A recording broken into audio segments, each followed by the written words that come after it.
Hey. Welcome to episode 95 of Awkwardly Awesome Podcast. I'm your host, Jason Freeman. I'm a professional speaker who happens to have a good old speech impediment. I speak to students, teachers, in businesses because you know why I speak? I speak because life is challenging. Problems come up. We all get confused about what to do at times. We all get frustrated, and I want to give my voice to encouraging and providing practical solutions for us to persevere in spite of all these challenges. Speaking of challenges or opportunities, depending on how you want to think about them. My guest today, has made a career of speaking across North America at schools to help teachers and school leadership and students improve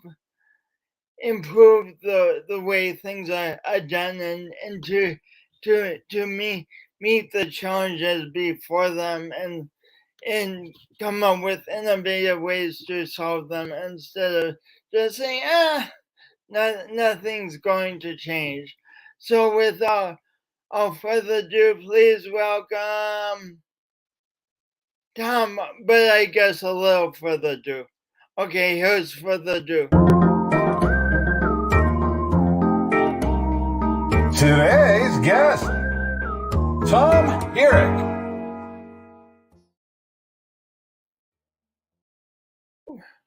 Welcome back. Let me tell you about Tom Hierck. Tom has presented to schools and districts across America. His message is one of celebration and hope for educators seeking to make a difference in the lives of their students. One of Tom's fundamental beliefs is that every student is a success story waiting to be told. Tom confidently offers this message from his years of experience as a teacher, administrator, district leader, Department of Education project leader, and executive director. He is a Tedx presenter, a prolific author, and when I say prolific author, I mean a very prolific author and a media content creator. Please help me welcome Tom Hierck. Woo! I tell you, what an intro. Man, I want to listen to me now after that. Good, because I want to listen to you too. Oh, you are such a good man, Jason. I am so glad that our mutual friend Alex introduced us. It has just been a real blessing in my life to have this connection with you and be able to share ideas. And when you reached out about this particular podcast, I thought, man, this is just Jason and I having another conversation. The podcast is just the vehicle that we'll use today. But I'm looking forward to it. I'm looking forward to being part of this and sharing with your audience. Thanks so much for being here, Tom. And this morning I thought of a unique place to start our talk. Often I start with talking about my guests being kids and how they evolved into their careers, and that's so inspiring. But I want to start today talking about my experience the waking up this morning. I woke up and almost immediately thought, oh my gosh, I'm interviewing my friend Tom today. He's so successful. Will the interview be good? Will I ask the right questions? On and on. We all know how the mind can go and go and go on that train. And then I started thinking about how much is school preparing students and teachers to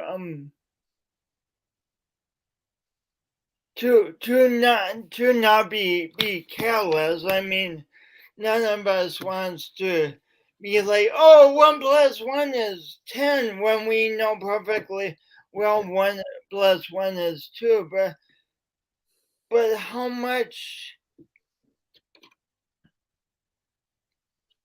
schools teaching students to take risks, to be open to making mistakes when they appear, versus only wanting to be perfect, versus only wanting to get the A plus. Yeah. No, I think you're definitely onto something, right? I think there's a whole lot of talk about, that it's okay to make mistakes. I just don't see it, Jace, as much in action as I think it ought to be if we really do believe. Early on in my career, I came across the acronym for the word FAIL, FAIL, and it was first attempt in learning. And I thought, man, wouldn't that be great if that's really what we did? But far too often, fail becomes fatal, and everybody panics. And well, I better not make a mistake then. And so what happens? Go back to your math example, right? We teach math by memorizing formulas that only serve the purpose of getting you through the test, rather than you loving math and the simplicity of numbers, right? And so if I've just got to remember that 1 plus 1 is 2, and that 8 times 7 is 56, and right, rather than understanding some of the patterns and the joy and beauty of math that I could then transfer to other situations. So do we really encourage that free thinking, right? I mean, Carol Dweck's work on fixed versus growth mindset, again, everybody understands it, but do we acknowledge it?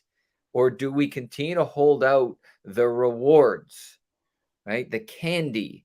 Oh, wow, you did so well. You got 100%. And then we've got kids now getting bonus marks. So they get 110%. Well, how is that possible? Right? And so I think we've got to reimagine on some levels, are we encouraging, not only in our kids, but in our colleagues? Do we invite mistakes amongst ourselves? Is it okay for an educator or a teacher to say, you know what, Jason, that's a brilliant question. I don't know the answer. Let's go look it up together. Is it okay to say, I tried this strategy and it really didn't work? Hey, colleague, what have you got that might work? Right? So I think, some of that really starts to be the essentials. It's so ingrained. When you said 100 and 110%, I felt myself starting to feel good and like, oh yeah, I did really well, right? And I'm going to add another layer on to this before we get any further. I know you're thinking, and you're writing or you've written a book about PTSD. Sorry, the book's in South Dakota. I'm in California, but you've written a book. What's the title of the book about PTSD? There's one, trauma sensitive instruction. Yeah. And so, we know we got a lot going there for sure. So there's a common way we deal with mistakes. Yeah. I wonder if that triggers more trauma when kids and teachers are already going through trauma. Yeah, I think you're right. And imagine, Jason, imagine you got 110% on your first test. 'Cause you did, Yeah. right? Now, what's going to happen when you only get 100% on your second test? Mhm. Mm. Right? Even though you got a perfect test, you are feeling like you are 10% dumber, right? Mm. Like Mhm. we have set this currency up that starts to become the only value I see when it ought to be. I wonder, Jason, if our smartest kids in schools today are ever academically frightened that they don't already know the answer. Because I think we got to make them academically frightened because they're smart enough to stretch. But instead, we tend to just chronicle their success rather than build opportunities for them to grow.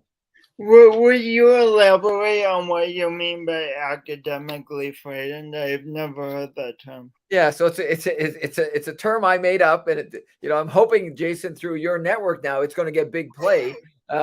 But Yeah, it'll get yeah, millions of after views. today, it is going to be just rolling off people's tongues, right? It'll be the new buzzword. Yeah, yeah. Exactly. But it means this. So let's go back to we're doing a unit on fractions, and I do a pre-assessment, and Jason just nails every question. Doesn't matter from the least complex to the most complex. The kids got it figured out. And Here- Jason is happy. yeah, but here's what I shouldn't be doing. I shouldn't give Jason work he already knows how to do. Oh, Right? I should give him work that he doesn't know how to do. oh, I don't want that. I don't Exactly. want that. Right? But we've set that up, and we set it up very early. Imagine instead we had Jason say, wow, this is an opportunity. I don't know the answer right away, but I am quick enough to start to process. I love math. I love numbers. I love that my teacher is giving me an opportunity to try some stuff. And maybe there's a couple of us that are trying, and we get to put our heads together and figure stuff out. If we Put have our any heads hope for growth. together. You mean like teaching kids to work as a team Yeah. to Right. figure things out? Yeah. Right. And so What? that opportunity for growth. Now Hmm. we're not just about can you do this? It's can you now take that and extend yourself? Can you grow in a different direction? Right. That's what I really believe we ought to be targeting, but we get it too early and we have exactly the reaction you just gave. Hey, Jason, I want you to try some stuff you don't know how to do. No, thank you. No, thank you. I'd rather do the stuff I know how to do.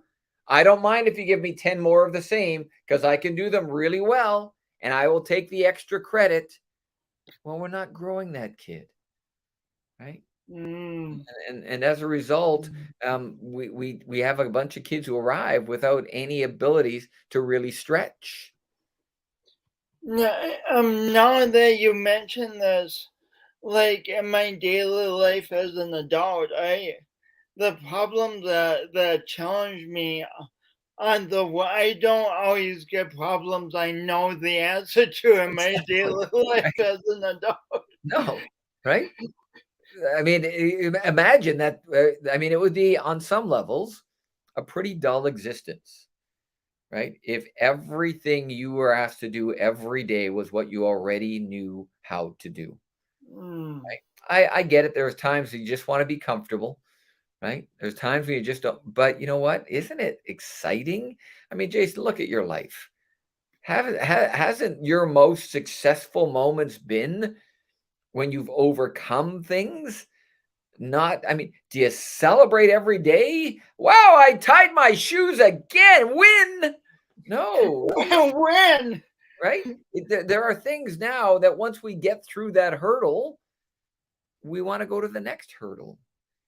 It's not about arriving, it's about striving. And if that's the message we want to send to our kids, then we've got to model that message as the adults.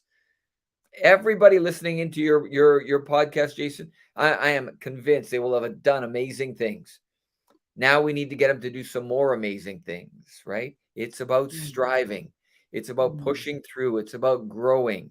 Yes, every once in a while, I like some comfort too. I like to watch an old favorite show. I like to have a comfort meal. I like to put on my awful clothes that should never be seen in public, but they're comfortable, right? Mhm. So I Mhm. get it. I'm not saying we have Mhm. to always be on edge, but Mhm. we can't also just, and in particularly in schools, these educational institutions, we ought to be modeling growth, not compliance. So I was fortunate growing up. I had so many just great, kind teachers who challenged me. Just really good.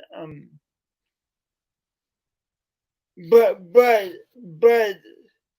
they weren't talking to me about the stuff that you and I are Yeah. talking about.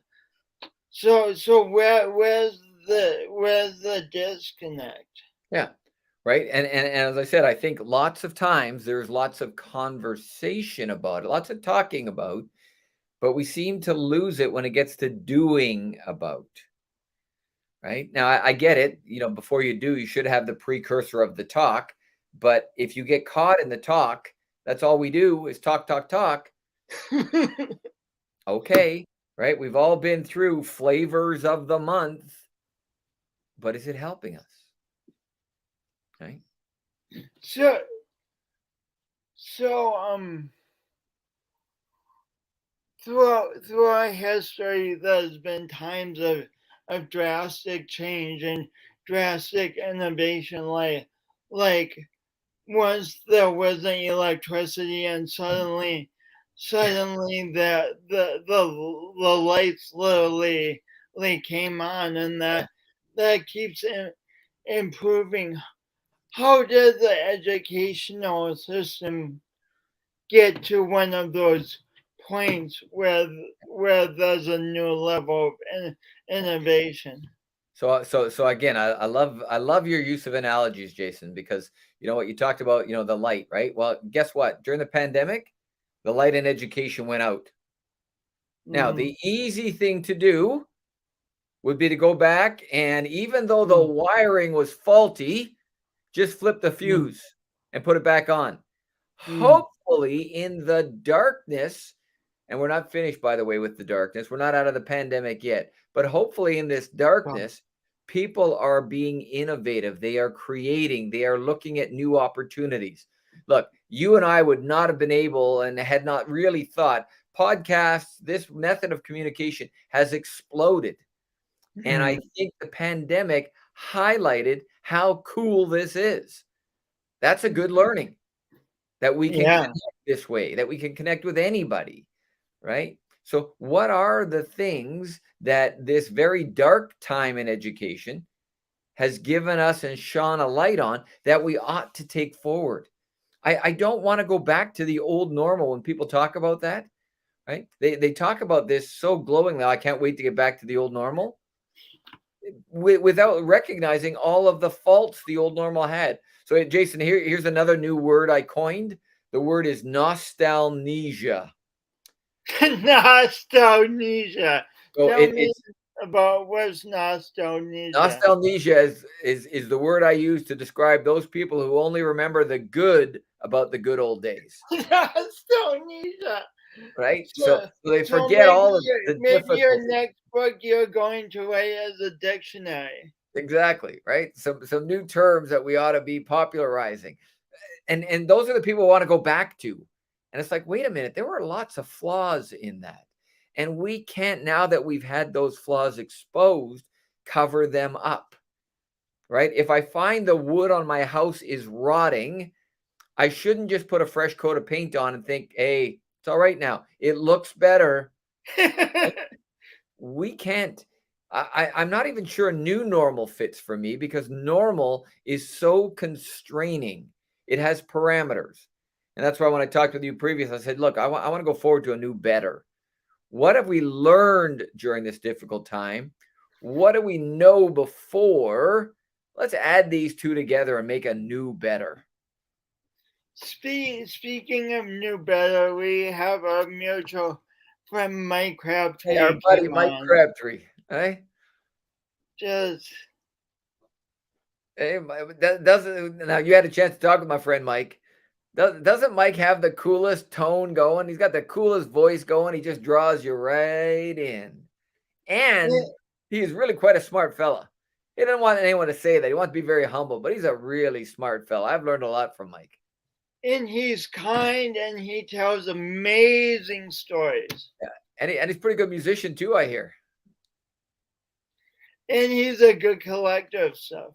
Yeah, he is. He is. So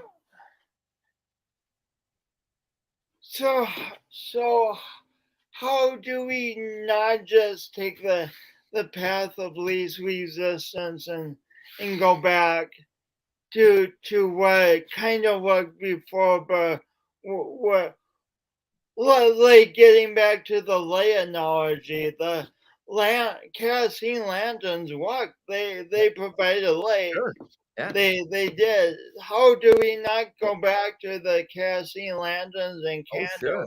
Right. The inkwells worked as well, right? I mean, we could dip our pens in and we could just write away, and right. And that's the whole thing is I think we need to embrace what we have had and find the way now to most effectively use those tools.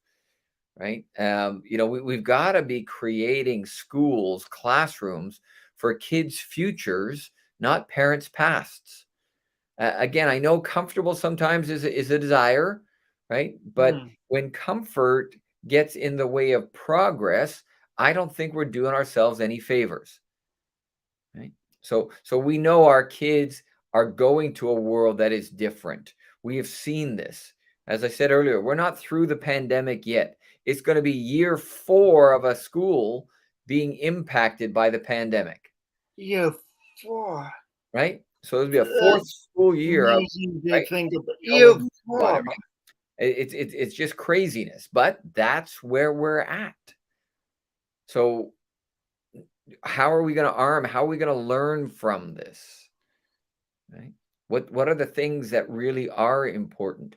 I think most schools underserve social emotional learning. Most schools underserve trauma. Most schools underserve celebration. And I think, we learned about all of those during this time. So what are we prepared to do differently going forward?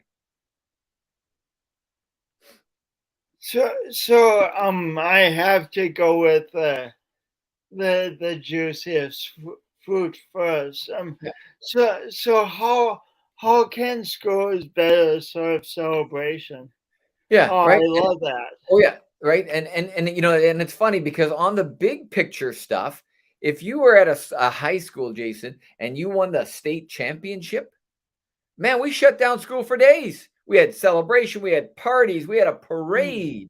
You know what? Every school is bursting at the seams with good news stories. And every school is bursting at the seams with good news stories. Right. And we don't acknowledge those. You know this, the bad news travels fast on its own, right? Faster than any high-speed internet. Right? We don't need to tell anybody the bad news. It gets out there before you can even respond. But who's pushing out the good news? Who's talking about all the awesome that occurs in schools every day? Right? Jason, when you think back on your own schooling, were there some kids that were pretty amazing? Sure. As peers and classmates? Sure, definitely. Right? All right. You know what? If I tripped and fell in the hallway and somebody stopped to help me, get me back up, pick up my books, wasn't that awesome? Shouldn't we have had that recorded somewhere? Shouldn't there be the acknowledgement? But boy, if there's bad news, right? In that if you see someone as a student who tripped and fell and picked them up, you're right, that should be celebrated extremely, because that's the type of behavior we want in adults. Exactly. Right? This is what we should be striving for. But here's what I know I can do. I can go to any school anywhere and go to the front office, and I can ask them for any bad news they have. And they will have chapter and verse about every office referral, every disciplinary infraction, every detention, every suspension in school and out of school. I will get lovely graphs. I will get multi-layers. And after I say, thanks for sharing that, now can you give me the equal representation on all the awesome that's happening in your school, all the good news? Well, our teachers do it. They do it in class. There's lots of acknowledgments that, well, who's recorded that? Where's that evidence? And the short answer is it's hardly ever recorded. And therefore, we hardly ever know how incredible schools are, because the bad news predominates, right? So can you hear me? Yep. So Tom, say I'm an exhausted principal listening to you, and I mean I'm listening to you and kind of getting excited by what you're saying, but then the other part of me is going, oh my gosh, Tom, I have so many balls in the air. I'm just trying to let my school survive. I have no idea how to do what you're talking about. Yep. Survival is where I'm at, Tom. For sure. What would you say to me? So here's the number one thing. First of all, let's all agree, time is the most precious resource any school has. Would you agree? Yes, and I have no time, Tom. Yep. And so if time is your most precious resource, where you spend time indicates to me what you value the most. So are you spending a lot of time gathering the negative data? Yes, because that's where the crises are. So of course I'm gathering negative data. Right. So where do firefighters spend most of their time? Fighting fires, of course. Nope. Oh yeah, true. I walked into that. You did. You walked right into that. Yep. They spend most of their time on fire prevention. They don't want to be fighting fires, risking their lives. They spend most of their time on fire prevention, on building up all of the positive attributes to make sure, Jason, that your home is safe, that you have a smoke detector, that you have the latest and greatest, because they don't want to be fighting fires. But if I go to Principal Jason's school and I say, Jason, show me your agenda for the upcoming faculty meeting, and I see that we're taking 19 minutes to talk about report card procedures, which have been the same since the first report card was handed down to Moses. If I see that you have 19 minutes in your staff meeting agenda to talk about the upcoming assembly, I'm going to tell you that's what you think is important. And you've decided you don't have time at the faculty meeting, that precious 1 hour that most of you only get, to talk about teaching and learning. You don't have time to talk about kids. You don't have time to talk about social emotional. You don't have time to talk about the impact of trauma. Look, we had a horrific event happen in an elementary school in Texas. A terrible event that brought every educator, and schools should have taken some time to work through that, because kids were crying. Kids were upset across the country, across both our countries. We need to build time in for events like that. And if that's not important enough, I sure as heck don't know what is anymore. This is important. So important. So you're saying the trauma of the event didn't just affect that school and those poor families and those poor teachers. Yep. Who did the trauma affect? Right. So it's hitting everybody, right? See, anybody, who thinks schools were safe places, kids don't understand how that went on, right? Teachers who go to work every day and shouldn't have to go to work thinking about their lives. Now this notion that the best way to do it maybe is to arm teachers. I don't want to be in that position, right? There are different, so all of that starts to happen. Now, the thing about trauma is, and this is a great quote I saw from Vander Kolk. That trauma comes back as a reaction, not a memory. Right? Trauma comes back as a reaction, not a memory. Right. So it's not. It's now how you respond. So that event occurred. Now there is. Right. So yeah. No, it's incredible. Hey, we got another friend joining us here. Tim's just checked in with a hello. Tim's wonderful. He has a show called Showing Up Perspectives on Cancer, and he's working to change the paradigms around how people experience cancer, just is working to change the paradigms in education. Nope. Perfect. Tim says referring to Ebola, it sure affected us here as parents, and my wife is a teacher, and we have elementary school kiddos, and I have friends who are teachers and have kiddos in the school. Right. And so there's one voice of many that I've been hearing on that, Jason. And again, so I believe, again, in schools, we needed to spend some time there, not just expect that, parents like Tim and others and teachers could just do this on their own. Right. These are events that, again, indicate what you value the most when you are in a school. It's where you spend your time. And so while I appreciate that time's finite, right, it really is around how are we? I want to believe that schools did not already have in place, and we aren't inherently predispositioned to be able to track negativity. But man, we are really good at it, right? You go into any school and the documentation is incredible around all the bad news. So I believe we have the capacity to do the same thing around all the good news. We just have to decide if we want to or not. Well, I'm curious. When I get back to South Dakota, I'll read the book. I'm so excited.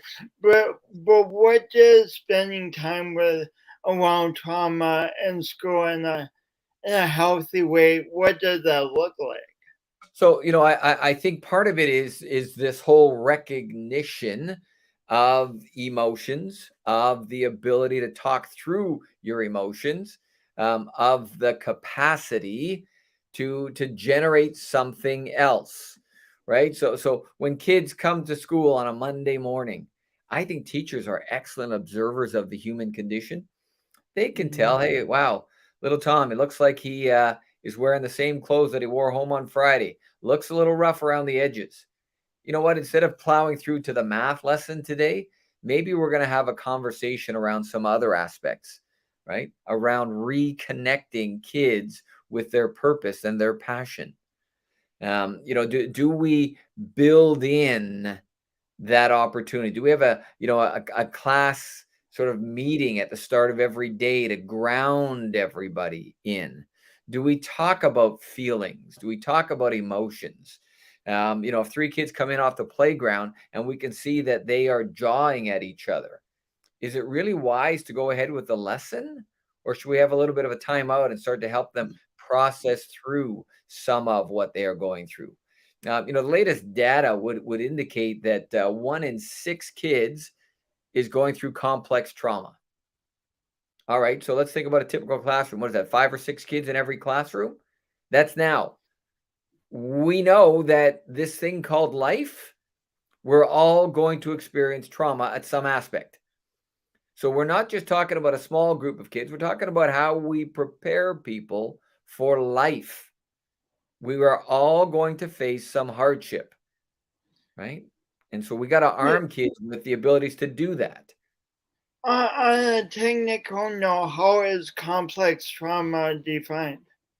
So we go back to some of the adverse childhood experiences, right? That initial survey that was done. And when we start talking complex, we've got, 3 or 4 more of the adverse childhood experiences becomes part of it. The recurrence of it, so the frequency and severity become part of it. There's a difference between a one-off sort of thing and things that are routine, right? There's different ranges that kids go home to sometimes of what constitutes awful. Awful could just be I was ignored, right? Or awful could be really awful, right? I was subjected to some physical violence or emotional abuse, and we know that these are various experiences our kids have. Listen, any of your listeners, educators know this. Oftentimes for our kids, some of the best adults they get to hang out with are the ones in schools, right? To put this in to put the exhaustive principle hat on again, Tom, I hear what you're saying about separation, and I hear what you're saying about taking time to deal with trauma in a healthy way.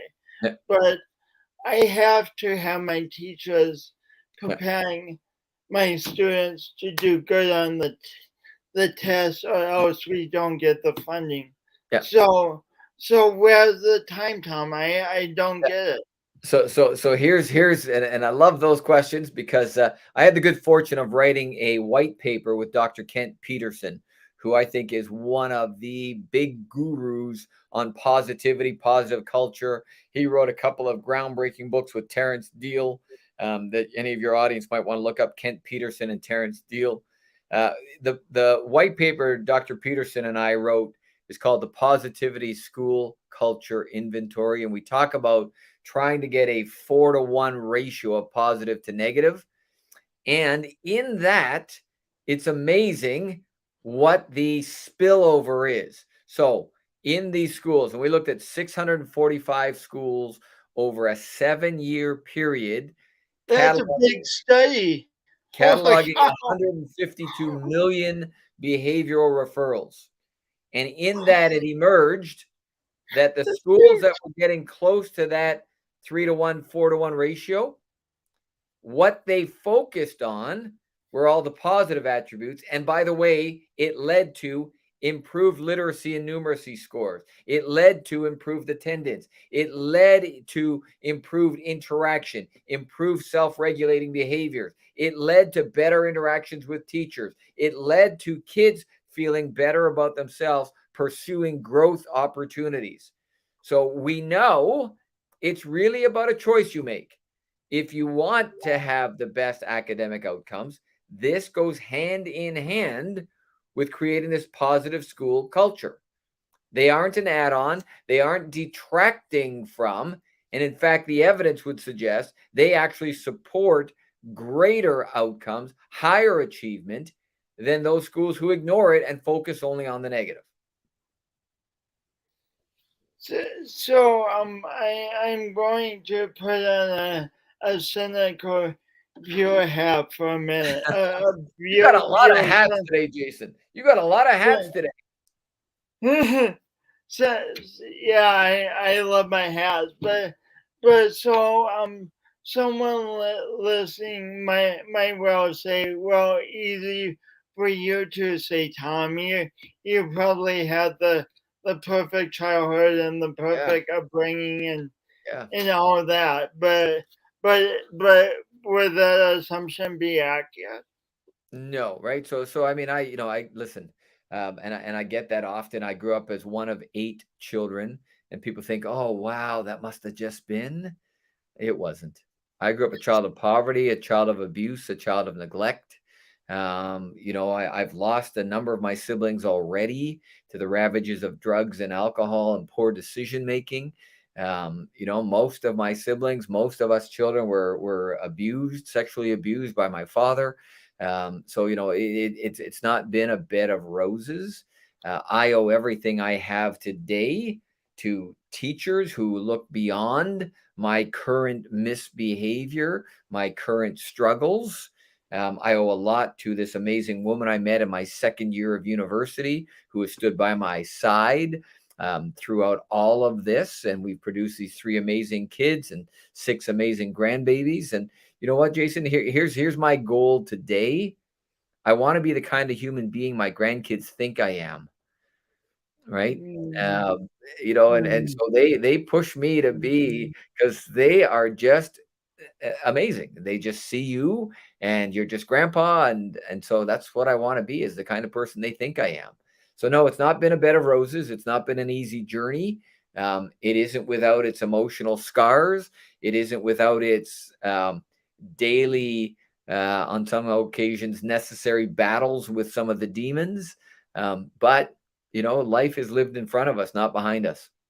So when you say every student is a success story waiting to be told, you put a lot of there's a lot of your own life experience in that statement. You're just not sitting on high some No. lofty throne and declaring that you've seen yourself move from a extremely hard, horrible circumstance to where you are now. Yep. No, for sure. And as I said, my track record includes being suspended, getting the strap, all of those sorts of things. A lot of difficult times before, I had a number of adults impress upon me that there were other options, right? Who saw what I could be, not what I currently was. And that makes all the difference. And that is, the blessing we have as educators, that in this 13-year experience we call school, and I'm going to say that again, 13 years, not 13 10-month experiences, 13 years of hanging out with the best adults, most talented adults they'll ever see. If we can't move a kid, I don't know what can. So if there happens to be like a grade schooler in a horribly tough situation, if they happen to be listening right now, what would you tell that young person about their potential? Oh yeah, it's unlimited, right? Again, every kid I've ever met has some talent, some ability to be able to make a valuable, viable adult contribution, right? They've got some uniqueness, they've got something there, and our jobs as educators is to help them uncover that, right? So when I say every kid's a success story, what's your role? How you help them tell their story? Are you the illustrator, adding some color to it? Are you the co-author at times? Are you the editor, the critic? What are you doing to help that child realize what they got? Because every kid has something. Every one of them, right? So this is almost a magic power teachers have to point their students towards good, towards bright paths. Yeah. And how do we help teachers remember that power and not get totally overwhelmed by the everything that impacts them every day in the schools? Yeah. No, and it is, right? And it's easy because there is so much. Part of it is going to be just, individually and collectively. And I'm going to talk about each one. I think individually, we have to do a lot more self-talk, right? I have to remind myself as the classroom teacher, before my kids arrive, what am I looking for? Because it's curious that whatever you look for, you find, right? What So am I looking for? if I decide I'm looking for bad news, don't I find way more bad news? Like, Jason, I'm Mm, convinced at this point in my life, I encounter people who woke up first thing in the morning, decided to have a bad day. And yeah. guess what happened? They have a good day. Yeah, right? But they don't want to. And so they keep discounting the good stuff that's happening because they are looking for the bad, right? They're Yeah. looking for the bad. They're looking for everything to fit. And so, you got to remind yourself, what am I looking for? We've been working on being responsible. So today, when all the kids come in, I'm going to notice everybody being responsible. I'm not going to ignore the irresponsible, but the public proclamation is going to be about the awesome that I've seen. The private conversation is going to be the one-on-one with a kid who's not there yet. Most important three-letter Who's word. not there yet? The most important three-letter word in education today, YET, right? You gotta believe in yet. When a kid says, I don't do math, you got to be ready to say yet. That's why I'm here, right? So we got to work on that individually. Collectively, we know this. If we are willing to be a part of the team, that means I got to give up some of me for the greater we. If we are willing to be part of a team, we become an unstoppable force. Strong, committed teams overcome challenges that loose affiliations of individual talent never can. Right? Strong, committed teams overcome challenges that loose affiliations of individuals never can. Yeah, right. And listen, there's we all know in education, lots of talented individuals. They can solve stuff. But boy, when we agree that we are going to go shoulder to shoulder in service of the cause, we become unstoppable. So I immediately, it flashes before me the football team that win state, who's good enough. Yeah. I mean, we get examples of teammanship in high school sports all the time. But exactly, right? So we know that. We can have good individual athletes, but we don't win a team title, right? Michael Jordan could have been the best basketball player individually, could have won a scoring title every year. Instead, he wanted to win team titles. And so they had to revamp the team, right? Bring in somebody else to rebound, bring somebody else in as defensive stalwart, bring in somebody else to help with the shooting. And now we win team titles. Michael Jordan scores 10 points less a game, but the team wins 6 championships, right? If you're a member of a team, here's what happens. When the going gets tough, you turn to each other, you look each other in the eye, and you say, we got this. When you're talented individuals, you turn away from each other, not out of anger. You turn away, you try to solve the problem for the team rather than with the team. I hadn't anticipated this question. How do teams help individuals deal with trauma? So we are there as that support, right? You know that anything that happens, I'm here for you. If you need me to take part of your class because you need a break, if you need a friend, a shoulder, if you need a sounding board, I'm there for you, right? If you need to take some time off, you need to know that we, the team, are here for you when you come back. If the current circumstance has caused you to have some difficulty and some challenge, right, that it's reinvigorated. Remember now, trauma comes back as a reaction, not a memory. If that's causing you now to have some unrest in your life, we're here for you, right? We educate each other on all the essentials.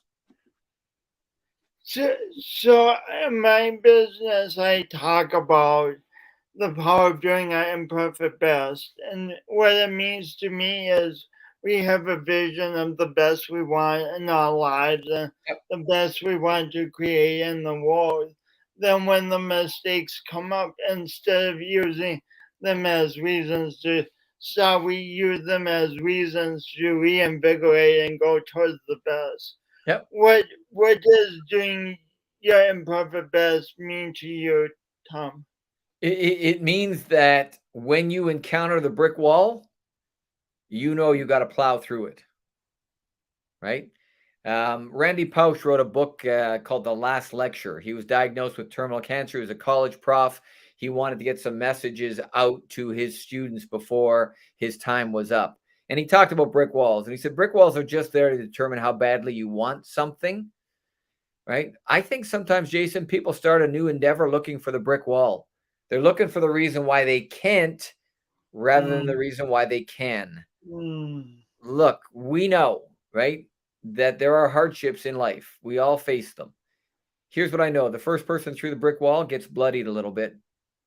More often than not, though, the first people through the brick walls have been educators. We got to understand we're in a unique place.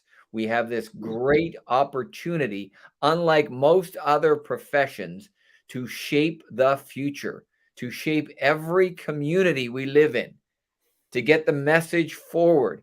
Every job in your community is going to be done by a kid in your school today.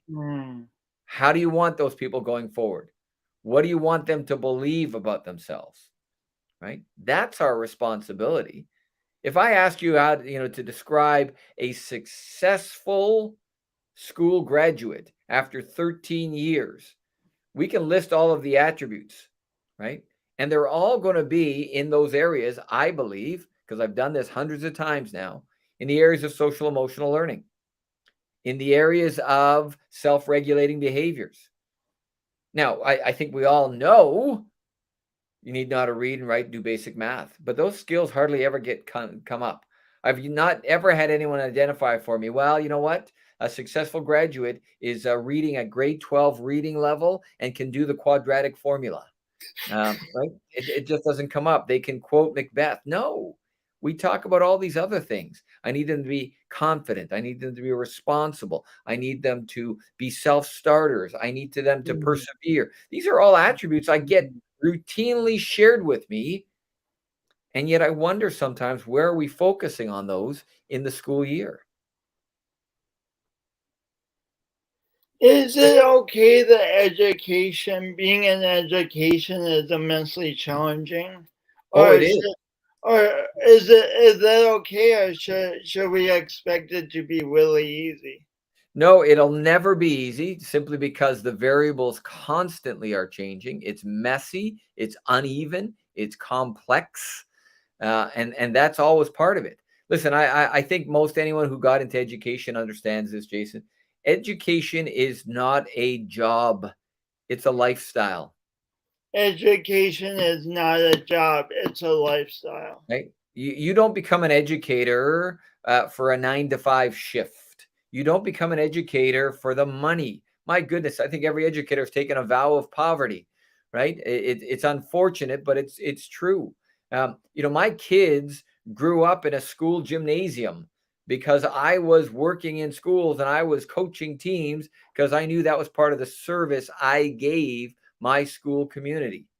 My kids, that's what they recollect, is being in gymnasiums lots of times, right? So we know this. It's a lifestyle.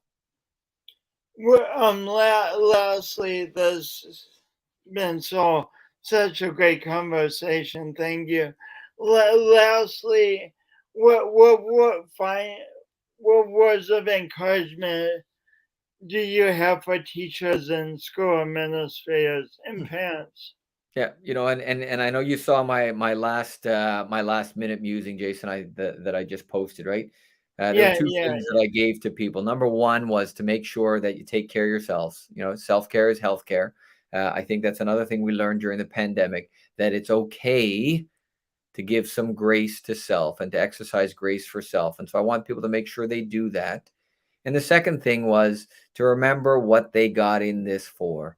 And that really is to be difference makers, to not just be chroniclers of where kids are right now, but to connect them with where they could be, with their potential, with their awesomeness that every kid possesses. When I say every student's a success story waiting to be told, that has stuck with me. This is year 40 for me as an educator. That has stuck with me every year. Every year I go back and I review that. Now, I think when I first thought of it 40 years ago, it might have just been a little cheesy. It was kind of cutesy. But every year when I think about it, it just adds more and more value, right, to that belief system. So, I want everyone who's listening to understand they're more than enough. They have the capacity. And, just to stick to those two things, why they got into this and to take care of self. Why they got into this and take care of self. Brilliant. Two more quick things.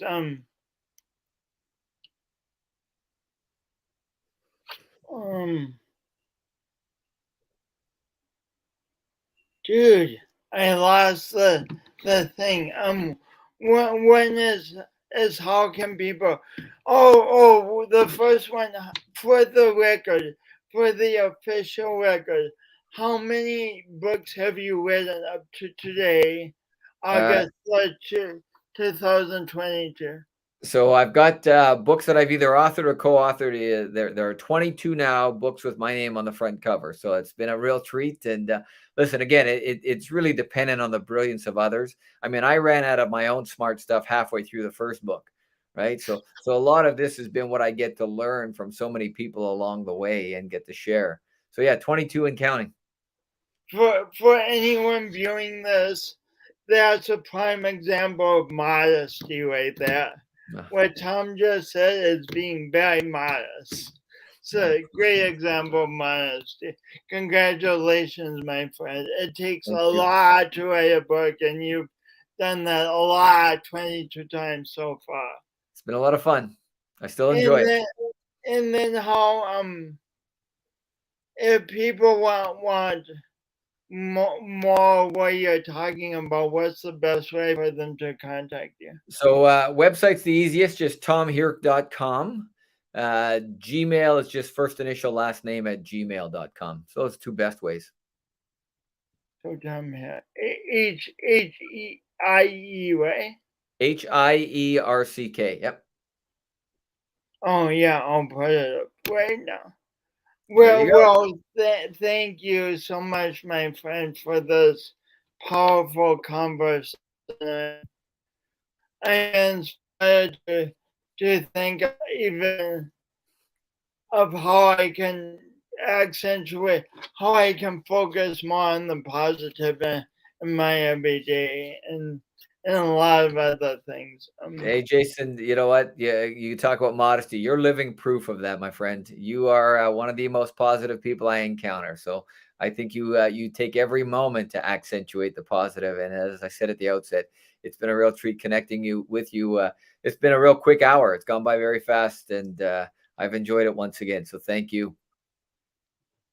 Thanks. You're welcome, and thanks so much. So out of that, there was so many like in the speaking world we talk about nuggets and truth bombs, and there were so many. Out of that, I said I got to do even more focus on celebrating the positive. What do you get from the amazing things Tom said? What do you get? And as always, I encourage you to ask the people around you deeper questions. Find out more about their lives. We're all living incredible stories, but we don't ask each other about our stories all that much, and sometimes we forget. And you know what? As you ask incredible questions of other people, of the people around you, they might reciprocate and ask you great questions, and that is just fun. Well, thank you so much for your time this afternoon, and tune in next week when for next week's guest. Who and I should be prepared for this. Who is at the sound of the calendar going on? Oh my gosh, David Mink, another phenomenal person with a phenomenal story. So tune in next week. Until then, the outro, which is under banners. And until then, the outro.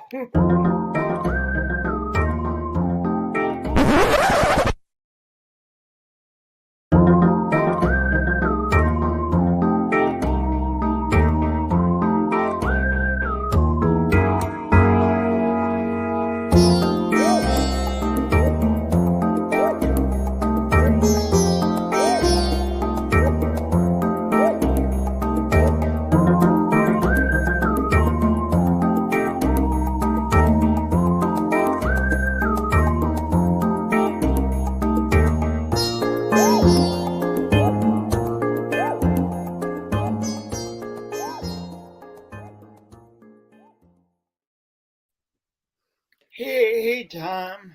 How was Hey, that for you? that was good. A lot of fun. I enjoyed it very much. Thank you. I so appreciate you when so many people are saying I can't, it won't work. Yeah. It's too overwhelming. You're reminding people that that's not who they are. Nope. That they can look at things and act in a different way. Yeah. Thanks for all you do. Well, thank you, my friend. And as I said, you know what? Time again, where you choose to spend it indicates what you value the most. And I value being connected with you. So it's pretty easy to find the time to do this. Mm. Thanks so much, and thanks for spending the extra 15 minutes. No I worries at all. appreciate it. All right. Go Take care, my have a friend. good day. You too. Bye bye. Bye.